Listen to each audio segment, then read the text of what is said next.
Perfeito. Bom dia, pessoal, a todos. A mais uma aula aqui ao vivo no YouTube. Hoje uma aula surpresa, né? Eu não coloquei a enquete essa semana falando sobre os temas. E o tema que eu escolhi para a aula de hoje é detecção de talentos na formação de atletas. Eu vou falar um pouquinho sobre a estratégia Z. Vocês vão entender um pouquinho mais sobre isso ao longo dessa aula, tá? Vamos lá. Quando a gente fala de detecção de talentos na formação de atletas, por que eu quis falar sobre isso? Porque durante a semana eu participei da 4ª jornada de Fisiologia do Exercício e a gente falou bastante sobre genética. E surgiram muitas dúvidas em relação à utilização da genética para talento. Pessoal, eu já escutei professores falando que com a genética eu vou conseguir, inclusive, dizer qual que é o esporte que a pessoa pode se dar bem lá na frente. Só isso não existe, tá? Eu vou falar um pouquinho para vocês hoje sobre como ocorre a detecção de talento e por que a genética não está por trás disso, tá bom? Então, vamos lá. Primeira coisa que a gente tem que ter em mente. Quando a gente fala de detecção de talentos, por onde eu começo? Tá? Qual que é o processo normal para a gente falar de detecção de talentos? Segundo o que existe na literatura aí de mais específico para isso, detecção de talentos é um processo de longo prazo, tá? Que tem 3 etapas. A primeira é a detecção do talento. Então você identifica dentro de um grupo grande de crianças, por exemplo, alguém que se destaca em algumas habilidades motoras. Tá? Depois disso você passa por um processo de seleção, que ele acaba sendo até natural muitas vezes. Tá? Então você começa a colocar essas crianças para uma parte mais competitiva e você vai vendo as crianças que têm mais êxito no esporte. E depois disso você promove essas crianças ao esporte competitivo propriamente dito. Tá? Então, seriam 3 etapas sucessivas que uma complementa a outra, obviamente, e que existe a necessidade de você ter informação para que você consiga passar de uma etapa para outra sem erro. A genética entra aqui nesse meio? Não. A genética ela pode te ajudar, por exemplo, a entender qual é a característica mais marcante que a pessoa pode desenvolver. Se vai ser desenvolvido ou não, depende muito de diversos fatores. Um deles, por exemplo, é a pessoa querer. Então, a pessoa tem lá um marcadores genéticos maravilhosos para um esporte de altíssimo nível, para qualquer esporte de altíssimo nível se dá bem. Mas a pessoa não gosta de esporte. Bom, não importa. Não, ela vai viver com aqueles genes pro resto da vida dela e isso não vai se manifestar na questão esportiva porque ela não gosta de esporte. Então, a genética é uma informação a mais, tá? Só isso. Então, a gente não utiliza ela para a detecção de talento, tá? Vamos lá. Então, participar na questão da detecção, a pessoa tem que participar de esportes para que você consiga detectar. No processo de seleção, você aprimora essas habilidades e aí você sim vai treinar as habilidades e desenvolver essa criança pensando no âmbito esportivo na parte de promoção deste talento, tá bom? E pode ser que mesmo depois dessa terceira etapa não se justifique a criança ir para o esporte competitivo, porque alguma coisa pode estar defasada ou simplesmente ela também perdeu o interesse e acabar. Então o processo de detecção é um processo longo e que precisa ser muito bem feito, tá? Para vocês terem uma ideia aqui, ó, para que você consiga levar uma pessoa, uma criança, para o esporte, são de 10 a 12 anos para que você leve alto rendimento, tá? Então você tem aqui criança no movimento inicial, você tem aqui mais ou menos uns 3 anos, tem dificuldade nessa seleção, desde a seleção de baixo, ó, desempenho por causa dos interesses que eu comentei e desempenho esportivo geral.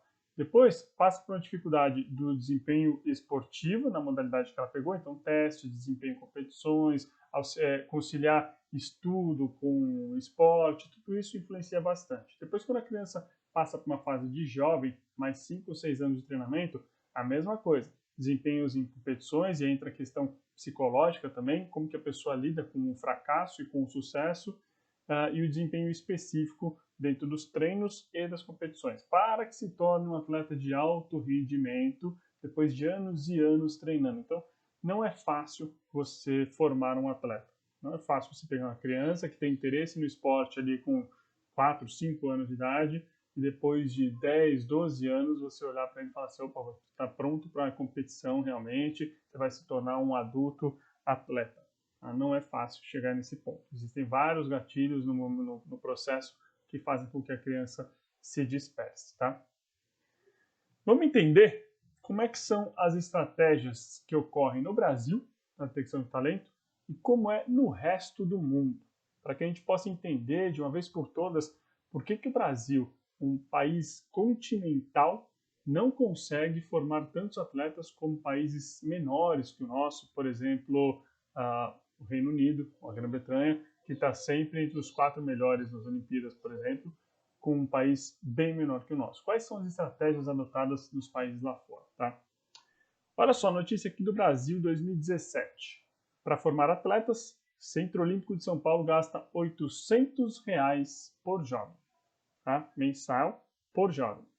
Então, no projeto que a gente viu aqui, tinha 1.023 atletas, divididos em 10 modalidades: boxe, futebol, ginástica artística, handebol, judô, luta olímpica, natação, atletismo, basquete e vôlei.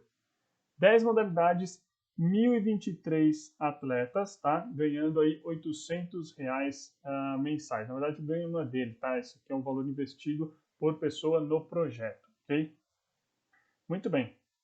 Vamos ver como é que funciona na China, na Rússia e nos Estados Unidos. A gente falou ali um projeto com 1.000 atletas, né? 1.000 atletas brasileiros lá em São Paulo.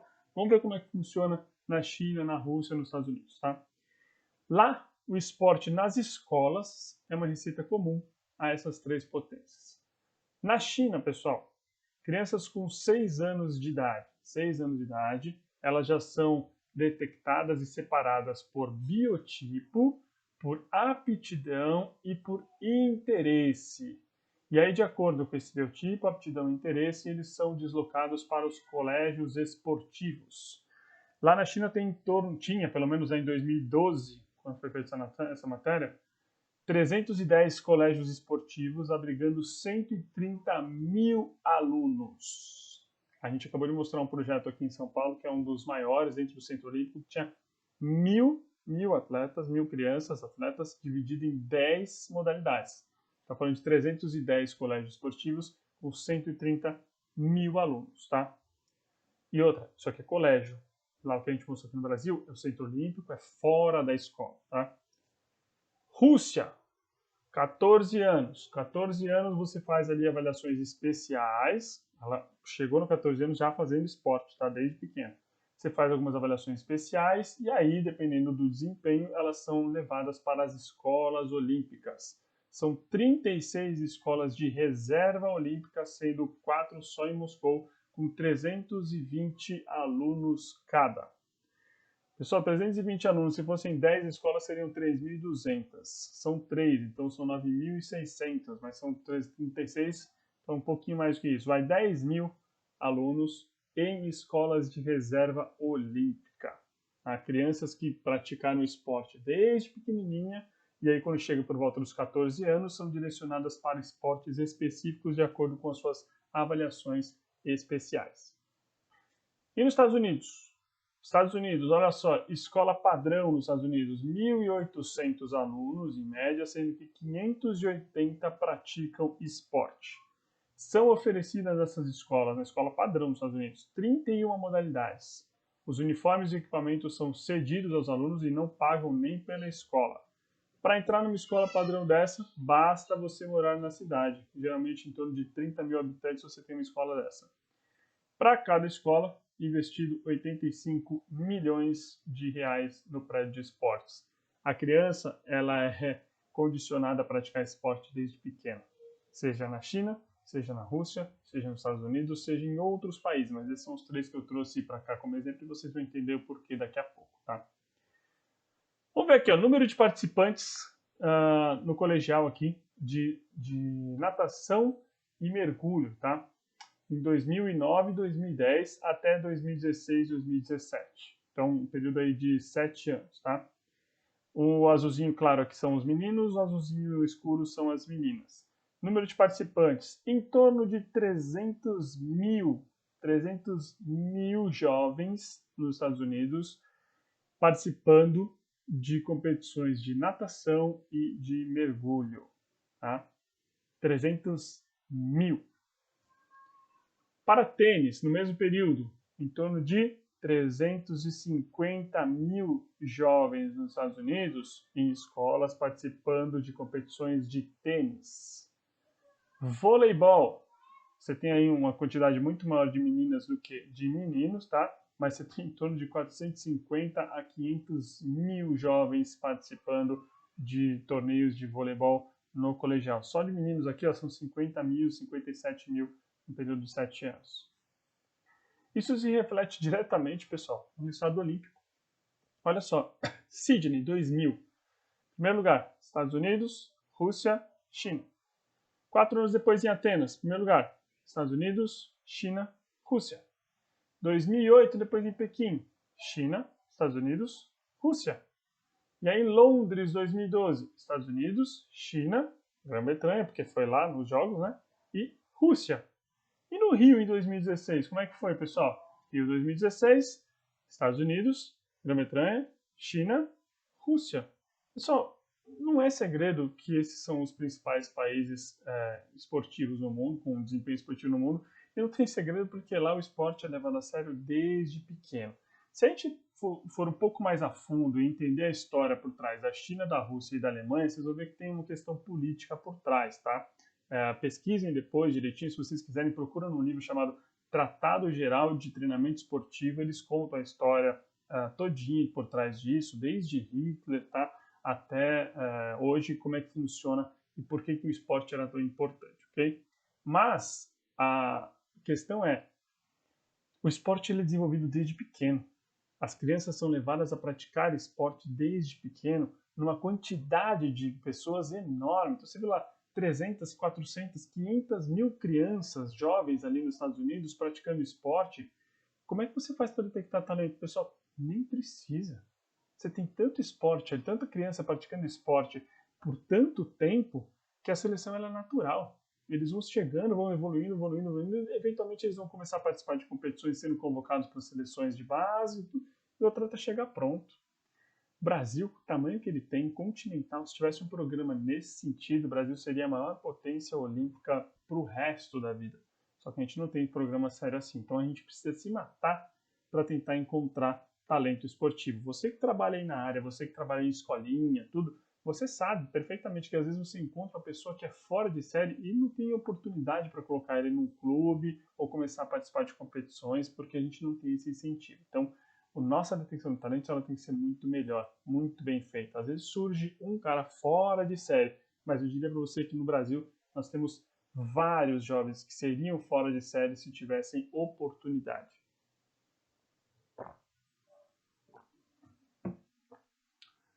Vamos ver o que o desempenho, pessoal. Olha o desempenho, tá? Do Brasil em 2016. Com 19 medalhas, o Brasil fecha Rio 2016 em 13º e não cumpre meta. O que seria essa meta? A meta era o Brasil ter a melhor participação da história. Tá? Se você parar a pensar, tivemos um resultado até que bom, né? Olha só, foram 7 medalhas de ouro. Tá? Se você comparar com Londres, com Pequim, com Atenas e com Sydney, foi a melhor participação do Brasil.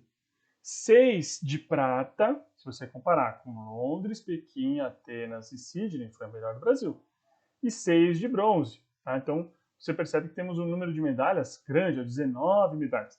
Se você comparar com Londres, Pequim, Atenas e Sydney, foi o melhor resultado do Brasil, certo? 13ª posição no geral, se você comparar novamente aqui, ó, Londres, Pequim, Atenas e Sydney, ficamos numa melhor posição. Se eu não me engano, a meta era ficar entre os 10 primeiros, tá? Ficamos 13º. Por que esse resultado foi pífio? 2 motivos. Primeiro, foi a Olimpíada com maior investimento nos atletas de toda a história, porque a Olimpíada seria no Brasil. Então nós tivemos um investimento maciço aqui. E mais do que isso, o fato de a Olimpíada ser no Brasil, olha o tamanho da nossa delegação. Nós tivemos 465 atletas brasileiros nessa Olimpíada do Rio, contra 259, 277, 247, 205 nos outros. Então se você for ver o resultado por atleta, Tá? Nosso resultado ele foi totalmente insignificante em 2016. E a coisa vai se agravar bastante agora para 2021 e daqui em diante. Por quê? Vocês vão entender nesta matéria que eu vou colocar para vocês aqui. Eu espero que vocês consigam escutar. É um pouquinho longa, mas vale a pena para a gente entender, tá? Vamos falar agora de um assunto delicado. 7 meses após a Rio 2016, como anda o nosso esporte? Quais são as dificuldades, os desafios para o novo ciclo olímpico? Começa hoje uma série de 4 reportagens para tentar responder a essas e tantas outras perguntas. No primeiro episódio, um olhar sobre os investimentos no esporte olímpico que devem ser menores nos próximos anos. Só uma coisa, se vocês não tiverem ouvido, coloca no comentário aqui para mim no YouTube, que aí eu tento alterar aqui, tá bom?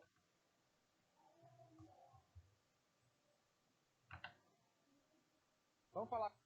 Episódio, um olhar sobre os investimentos no esporte olímpico que devem ser menores nos próximos anos. A verdade é a seguinte: a fonte secou. E agora?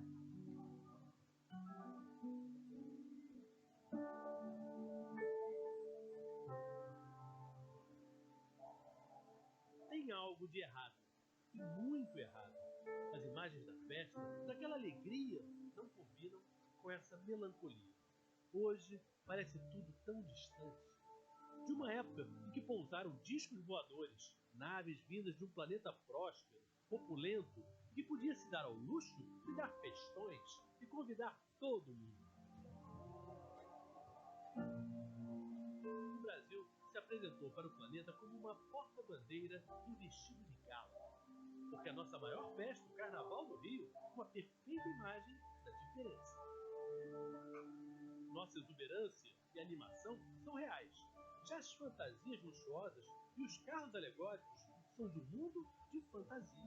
O dourado é tinta, não é ouro. Mas essas não. Medalhas de metais preciosos custaram muito dinheiro para serem ganhas.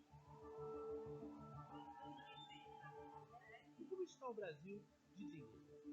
A resposta está pelas ruas, da angústia e agonia de quase 13 milhões de desempregados, e entre eles, muitos atletas, muita gente ligada ao esporte. O Esporte Espetacular entrevistou 30 pessoas das mais diversas áreas e preparou 4 reportagens para contribuir com o debate urgente. Depois de sediar um Pan-Americano, uma Olimpíada e uma Paralimpíada, depois de 15 anos de visibilidade e fartura, depois de tanto dinheiro despejado no esporte, a fonte secou. E agora?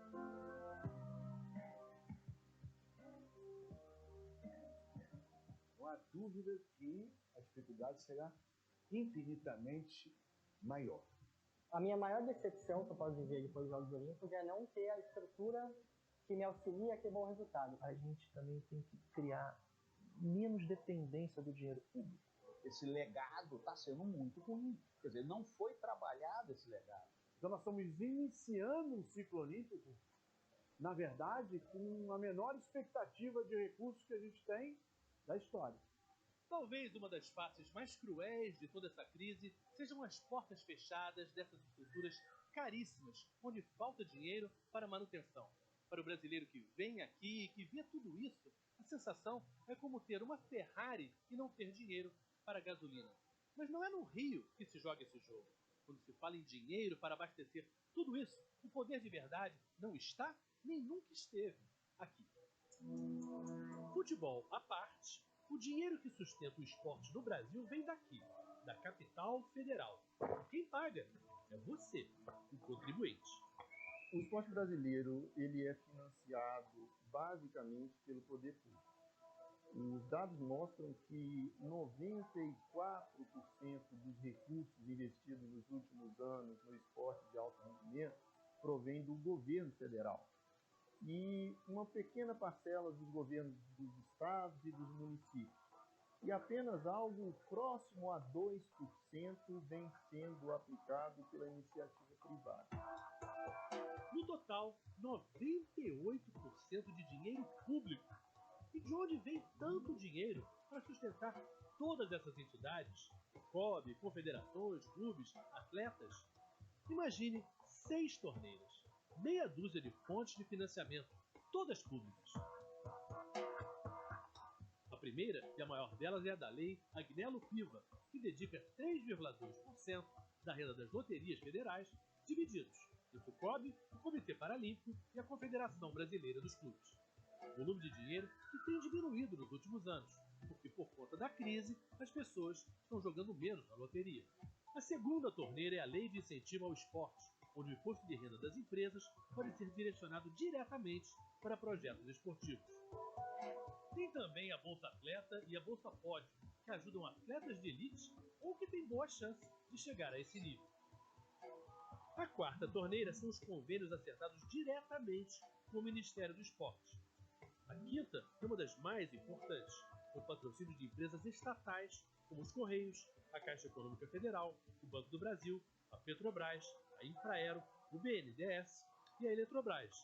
A sexta e última torneira são as Forças Armadas, e se pode ver nos vários pódios atletas que retribuíram com uma continência esse apoio financeiro.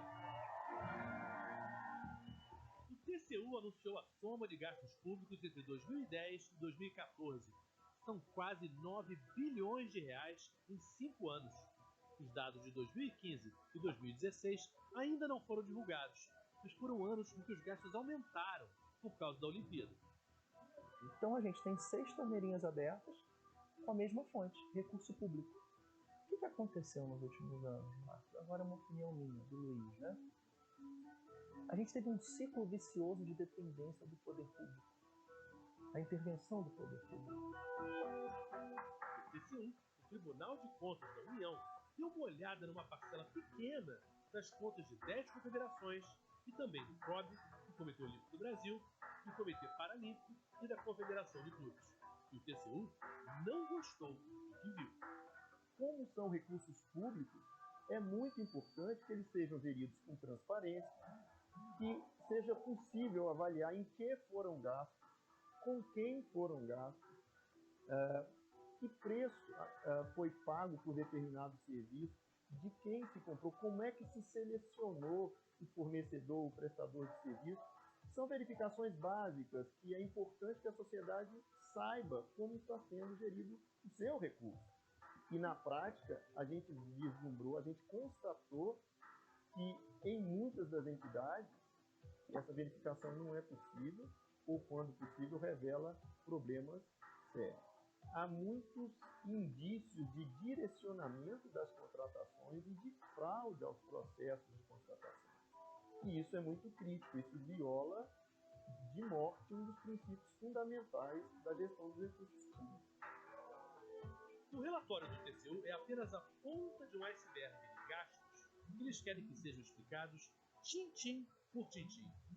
Muita gente vai começar a suar, e não serão os atletas. Prestação de contas, pelo menos do que nós temos, elas são feitas. Quando não são, tem os problemas que foram apontados, seja pelo TCU, seja com a Justiça, que algumas têm, ou então outras são punidas pelas federações internacionais. Você vai conviver com isso e nós estamos preocupados, estamos trabalhando com isso. Passados o PAN, a Olimpíada e a Paralimpíada, o Brasil não tem mais nenhum grande evento esportivo na agenda. Então, naturalmente, o Ministério do Esporte foi para o fim da fila de prioridades do governo federal e passou a ter 1/3 da importância, em termos de orçamento, do que teve nos últimos 10 anos. Se a ajuda do governo ao esporte era assim como uma espécie de hormônio de crescimento, ele acabou virando uma droga e criando uma total dependência. Um alimento que, em vez de fortalecer, engordou. E agora todo mundo vai ter que fazer regime. Para alguns atletas, para algumas confederações, essa adaptação a tempos de vacas magras está sendo dolorosa. Um exemplo é a da nadadora Poliana Okimoto, medalha de bronze na maratona aquática, única medalha da Confederação de Desportos Aquáticos nos Jogos do Rio. A gente se doa e a gente passa muito tempo da nossa vida tentando um objetivo, né? E quando o objetivo vem, a gente acha que vai ter um retorno disso. E, na verdade, no meu caso, para essa Olimpíada foi o contrário, né? Eu perdi patrocínio, perdi apoio. O atleta não é feito sozinho e não é feito de um dia para o outro. Eu tinha uma série de profissionais trabalhando junto comigo no meu dia a dia. Nutricionista, psicóloga, massoterapeuta, fisioterapeuta, além do meu técnico e meu preparador físico. E eu não consigo pagar todo mundo do meu bolso.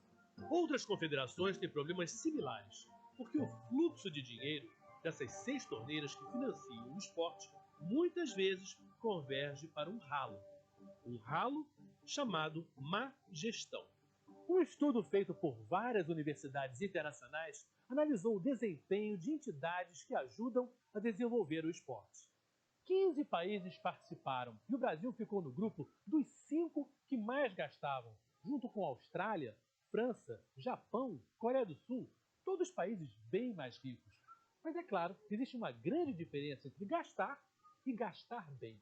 Nesse estudo, foram analisados 9 critérios de gestão esportiva e o Brasil foi o pior. Ficou em último lugar na avaliação geral. Não tem faltado recurso para o esporte de alto rendimento se nós compararmos com nações como a Austrália, como França, como Espanha e outros que participaram do estudo. Ao mesmo tempo, os resultados obtidos pelo Brasil com esse aporte têm se revelado muito aquém do esperado, dado o nível de investimento que é feito. Em conclusão, o Brasil é um dos mais ineficientes na aplicação dos seus recursos nessa área. O esporte espetacular obteve informações de 24 confederações, mas de levantamento de peso, esgrima e ciclismo não nos responderam. E as de tênis e boxe não quiseram participar da reportagem. Perda de recursos públicos, de patrocinadores, redução de funcionários, mudança de planos por falta de dinheiro eram as questões. A resposta simples é que a grande maioria encolheu. Apertar o cinto é a ordem geral. Mas empresas privadas, que como já mostramos, contribuem apenas com 2% do total gasto no esporte brasileiro, futebol à parte, nunca se mostraram muito entusiasmadas. O basquete é o pior exemplo de uma confederação sem credibilidade, afogada em dívidas, a ponto de ser suspensa pela Federação Internacional. Se eu sou uma empresa, eu vou colocar dinheiro ali? Eu não. Eu só vou colocar o meu dinheiro em algo que eu sei que realmente ele tem uma boa gestão, ele tem credibilidade e eu sei que o dinheiro que eu estou colocando ali vai ser muito bem usado. Num país onde teve uma Olimpíada, onde teve 8, 10 anos se trabalhando para essas Olimpíadas e tinha patrocinador, governo, tinha muito dinheiro envolvido e muitos patrocinadores querendo estar no meio do esporte e não souberam usar isso. Tem alguma coisa errada. Esse é um momento crucial e dramático para o nosso esporte. Na Olimpíada do Rio, o Brasil teve a maior delegação da sua história, o maior número de medalhas, no maior número de esportes e chegou ao maior número de finais. A nossa crise econômica agora também é igualmente proporcional. O Brasil corre o sério risco de andar para trás. No próximo domingo, no Esporte Espetacular, a frustração e a preocupação dos nossos atletas com um futuro tão incerto. Tenho dinheirinho guardado para conseguir fazer essas contas do começo do ano, que é bem complicado. Mas não sei até quanto tempo a gente consegue segurar isso daí. Eu fico bem preocupada com o esporte olímpico brasileiro, porque se um medalhista olímpico está nessa situação, imagina quem está começando agora.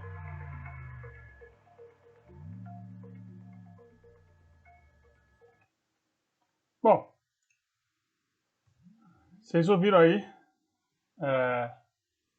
vocês ouviram o depoimento de um monte de gente e o último depoimento que vocês ouviram aí foi da Poliana Okimoto. A Poliana, ela treinava no clube que eu trabalhava, na época, em 2017, e depois disso ela deu uma entrevista se aposentando. Ela aposentou do esporte, não vai competir mais, já parou faz tempo, porque ela disse que ela queria ser mãe. E que o fato dela não ter mais dinheiro, ou dinheiro no sentido de patrocínio, fazia com que ela não postergasse mais o sonho de ser mãe, porque seria um ciclo olímpico muito complicado. E ela realmente se aposentou, ela está grávida, realmente, vocês acompanham ela nas redes sociais, aí vocês vão ver, ela já está grávida, tudo é uma ex-atleta já, e a gente perdeu uma medalhista para a Olimpíada de 2021 agora, por causa dessa má gestão. Então vocês vão ver o resultado disso nas Olimpíadas daqui 90 dias, mais ou menos. Vamos ver o que vai acontecer. Então, tá aqui, né? Ó, como fraudes e irregularidades em pelo menos 11 confederações afetam o esporte no Brasil. Menos de um ano depois da Olimpíada, entidades que comandam as modalidades são investigadas e patrocinadores cortam recursos. Nussmann, que deu entrevista aí, ó, e o ex-diretor do Comitê Olímpico são presos em operação que investiga fraudes na escolha da Rio 2016. Então, dinheiro, pessoal, sempre existiu. O problema é gestão de recursos. Como tudo no Brasil, a gestão de recursos é extremamente ruim. A gente chega ao ponto, pessoal, eu que participei de competições por um período na questão de alguns esportes, chega ao cúmulo de você ver atleta olímpico participando de competição, ficando em alojamento improvisado, dormindo em arquibancada de ginásio municipal, porque não tem nem hospedagem, sendo que você tem o dirigente da confederação andando de carro importado, porque o salário dele dentro de uma confederação é altíssimo. Então, o recurso chega na confederação e é distribuído para os dirigentes. Os caras ganham uma grana, enquanto o atleta, que deveria estar realmente sendo bem servido deste recurso, tem que ficar ali mendigando por uma bolsa atleta ou por se juntar às Forças Armadas, por exemplo, para ter um recurso a mais. Tá? Então, o problema aqui no Brasil é muito mais sério do que a gente imagina. Então, nós temos aqui, ó, última Olimpíada. Nós temos aqui a Rafaela, nós temos o atleta do tiro, nós temos o Zaquias, o Arthur Zanetti, o Thiago Braz, tá? Todos eles com medalha. E o que será dessas medalhas agora para as próximas Olimpíadas? Dessas modalidades para as próximas Olimpíadas, tá? Vamos falar então um pouquinho sobre detecção de talento. Já que a gente tem esse problema sério de recursos, como é que eu faço então para identificar um atleta potencial para poder trabalhar com ele? Vamos ver, será que existe ciência por trás da detecção de talentos? Trouxe mais um videozinho aqui para vocês verem e a gente debate já sobre esse assunto. Uma pergunta. Será que a matemática e a genética podem explicar a vocação para o esporte? Eu ouvi dois especialistas agora. A fórmula matemática, principalmente o uso desses índices, como o índice Z, é uma questão de você precisar bastante próximo da verdade o que está acontecendo em termos de aptidão física geral. E a aptidão física geral é a condição básica para todas as modalidades esportivas.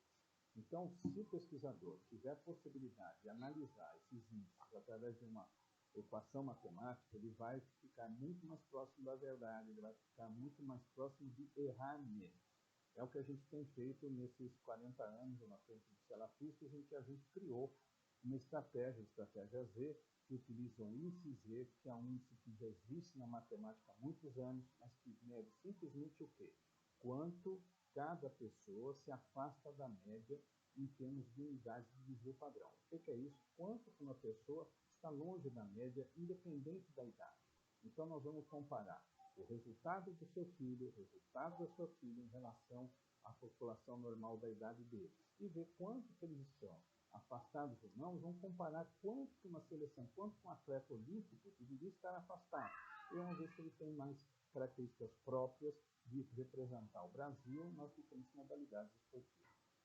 A gente está mapeando alguns marcadores, marcador genético de atletas de alta performance, atletas olímpicos brasileiros, de elite, de diversas modalidades.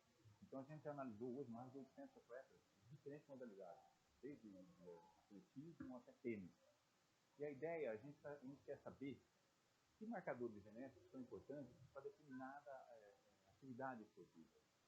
Por que a gente quer saber isso? Porque a gente quer, como a gente já está fazendo hoje, a gente quer orientar as crianças de base, quando ela começar a desenvolver uma atividade esportiva, a gente orientar a criança para que ela tenha maior sucesso na atividade esportiva. Não para dizer, ó, você tem que fazer esse ou aquele esporte, mas respeitando a opinião da criança, dentro do que ela gosta, a gente poder orientar para que ela seja, tenha um melhor desempenho. A genética é um componente do atleta, um componente importante, mas a gente acredita que ele não é ele que vai decidir se a criança vai se tornar um grande atleta ou não. Eu acho que ele é um componente importante e ele é decisivo.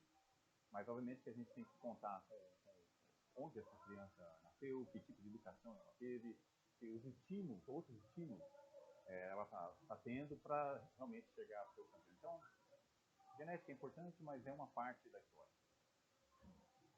No caso do esporte de vocês, uma parte importantíssima, né? Porque depende também de altura. Claro que tem posições que são... Muito bem. Esse vídeo realmente tem um som um pouco menor. Eu tive o prazer, pessoal. Depois eu compartilho esse vídeo específico com vocês, tá? Manda um e-mail para mim. E para quem não conseguiu escutar os áudios, manda um e-mail para mim que eu compartilho depois estes 2 vídeos para vocês poderem assistir com calma, tá bom? Depois eu vou deixar o e-mail aqui da Academy nos comentários, e aí vocês mandam para mim que eu envio para vocês. Eu tive a sorte ao longo da minha carreira esportiva, da minha carreira profissional acadêmica, de trabalhar com esses 2 profissionais que apareceram, tá? O Vitor Matsudo e o professor João Bosco.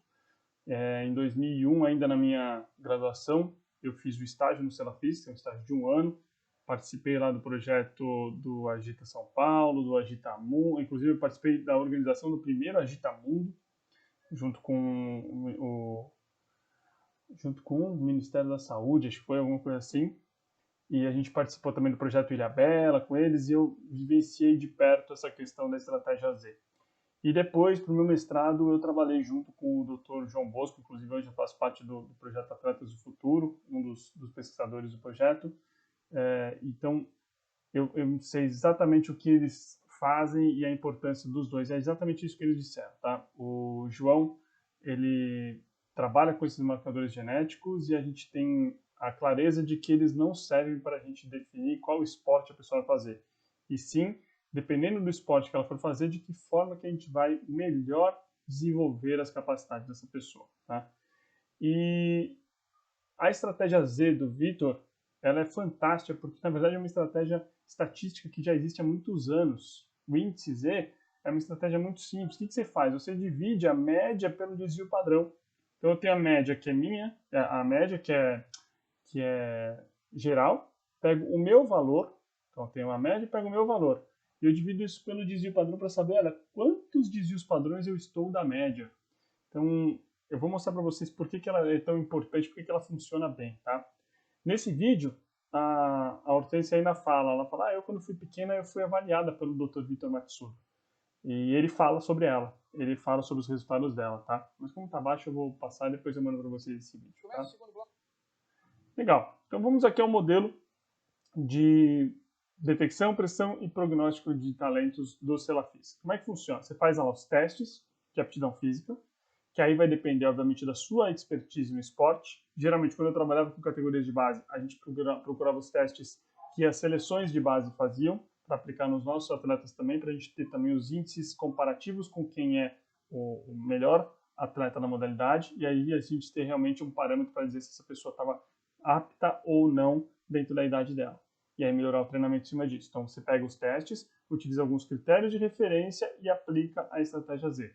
Essa estratégia Z vai te dar um resultado que você vai conseguir verificar a maturação funcional, biológica, o estado nutricional e a experiência esportiva, se está de acordo ou não com a idade da pessoa que você está treinando, tá? Olha só que legal a estratégia Z, o score Z, o índice Z, tá? Isso aqui é a estatística básica. Como é que ele funciona? O valor da atleta, então não é média, tá? É o valor do atleta. Então, vamos supor que eu faço um teste de impulsão horizontal e o meu valor foi 2 metros. Então aqui tá, 2 metros, o meu valor. E eu tenho uma média dos atletas da minha idade, que eles fazem ali 1,80 m na média. Ou eu fiz 2 metros. 2 menos 1,80, 0,2, 20 centímetros, certo? O desvio padrão, vamos supor que o desvio padrão seja 0,05. Então vai ser 0,2 dividido por 0,05, que vai dar um Z de 4. Então, beleza, eu tenho um Z de 4. O que significa isso? Isso aqui é a curva de normalidade, a curva de Gauss. Essa estratégia Z, ela se baseia nesta curva, tá? O que significa isso? Significa que a maior parte das pessoas está aqui, ó, centralizada, no meio, tá? E conforme você vai se afastando da média, você vai sendo cada vez mais um outlier, que a gente chama. Cada vez mais é algo raro acontecer. Então, naquele exemplo que eu falei de 4, ó, 4 mais, tá vendo? 4, esse é o Z-score. Isso significa, pessoal, que você está 99,997% acima da média. Tipo, a chance de você ser um cara muito ferrado, digamos assim, naquela capacidade é muito grande. Então, quanto maior for o seu score, seja para cima ou para baixo, maior a chance de você ter um desenvolvimento bom ou ruim. Então, vamos pegar velocidade. Velocidade, quanto mais rápido você for, menor é o seu tempo. Então, se o seu score for negativo, não, eu tô 4 tempos aqui, ó, 4 desvios padrões abaixo da média. Isso é muito rápido.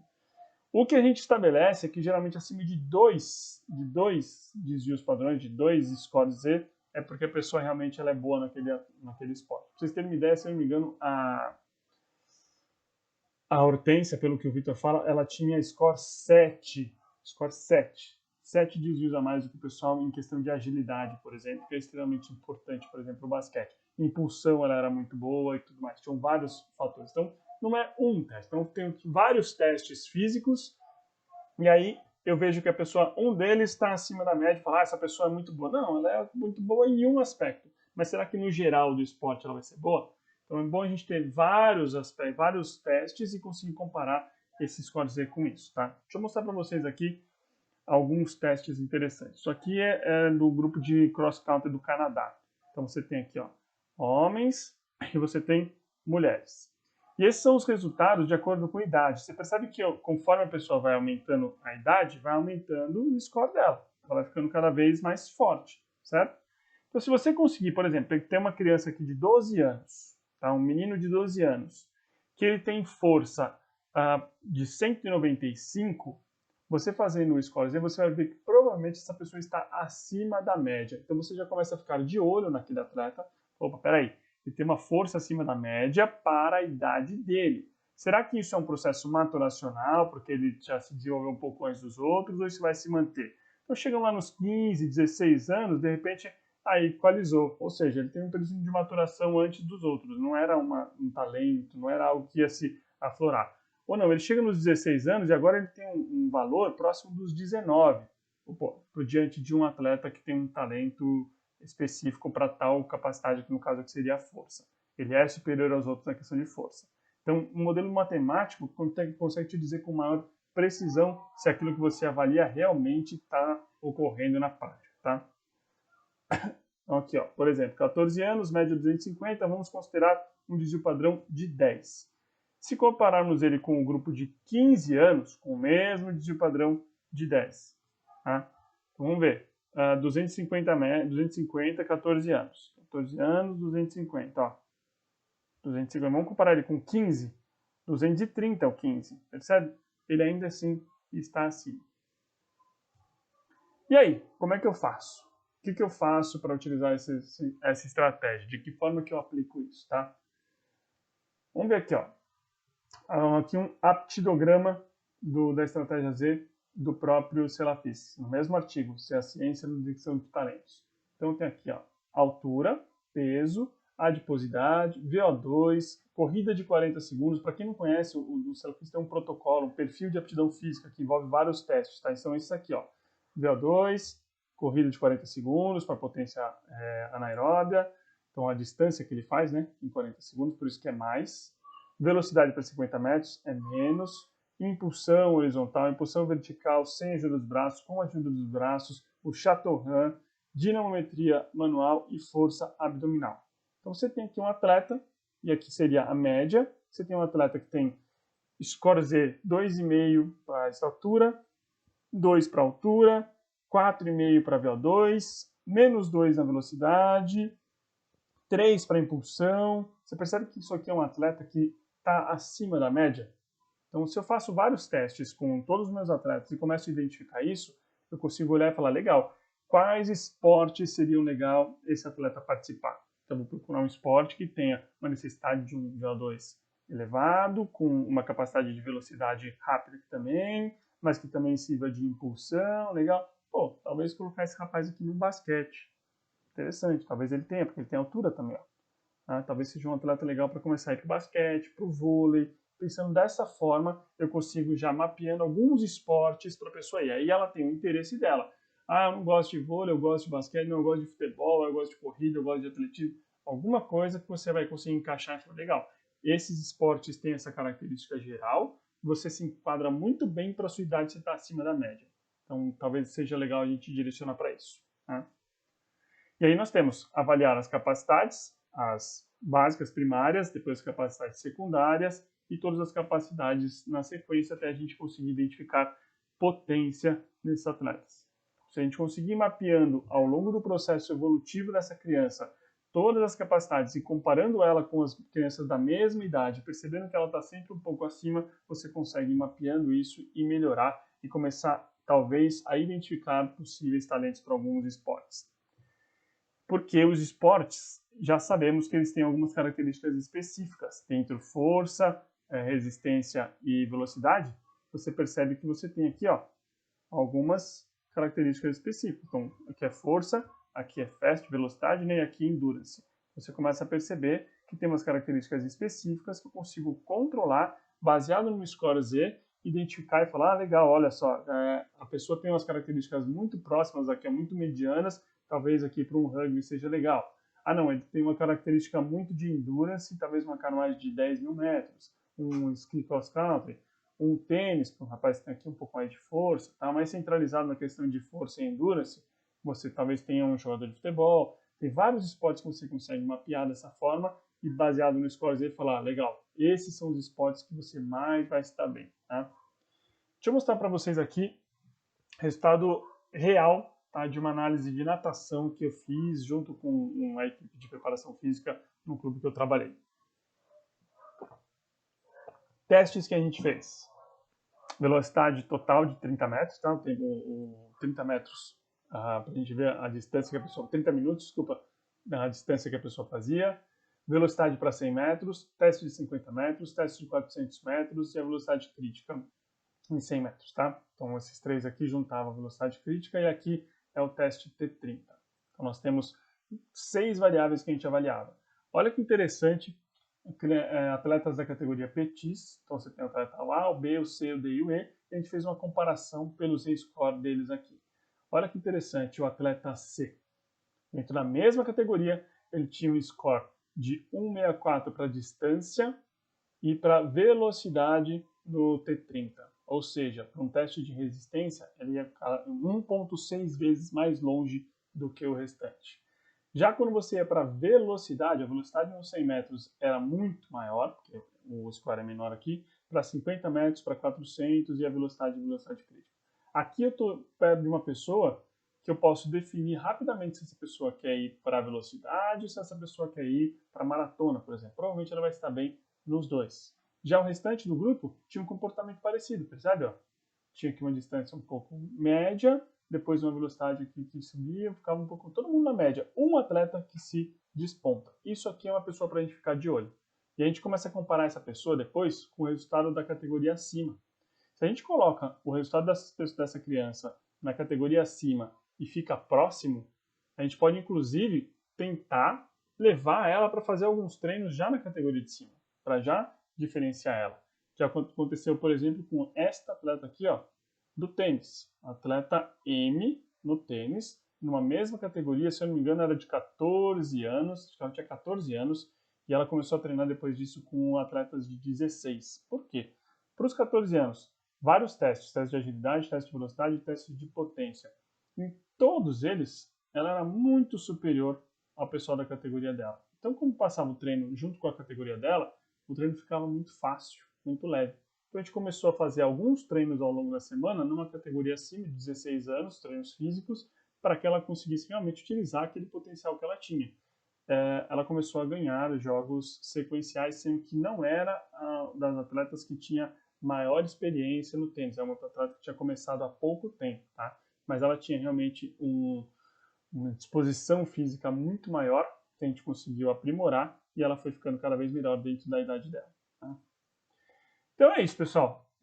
Basicamente, o que a gente aprendeu é que o dia que o Brasil entender que o esporte tem que acontecer dentro da escola, então a escola tem que ser a porta de entrada para o esporte, a gente vai começar a ter não 1.000 atletas num projeto do Centro Olímpico ali, financiado com dinheiro público e tudo mais. A gente vai começar a perceber que a gente vai ter 200, 300, 400 mil crianças participando de tudo quanto é modalidade por aí, e aí os talentos vão sendo aflorados e a gente vai conseguir detectar muito mais fácil as crianças que vão conseguir ser trabalhadas para virar atleta e representar o nosso país. Enquanto isso não acontece, estratégias como a estratégia Z são extremamente importantes para você que está ali na linha de frente, trabalhando num colégio, num centro comunitário, com crianças numa ONG, e você está fazendo testes constantemente dela de maturação, teste de habilidades motoras, teste de capacidades físicas, para conseguir ir mapeando e identificar, olha, essa criança aqui tem um potencial muito bom, tentar fazer contatos com alguns desses centros de desenvolvimento de atleta e tentar levar essa criança para lá. Então, o nosso papel como profissional de educação física hoje está muito mais voltado para isso, onde você tem crianças, tentar identificar e tentar fazer o máximo para levar elas para algum centro esportivo. Tá? É isso, pessoal. O que eu tinha para falar para vocês hoje sobre detecção de talentos era isso, que muitas vezes a gente precisa saber que não é só com dinheiro que a gente resolve as coisas, mas a ciência aplicada ajuda bastante a gente a desviar, inclusive, o custo dessas coisas e transformar em benefício. E sabendo utilizar essas estratégias, a gente consegue ter resultados cada vez melhores. Muito obrigado a todos que ficaram aí.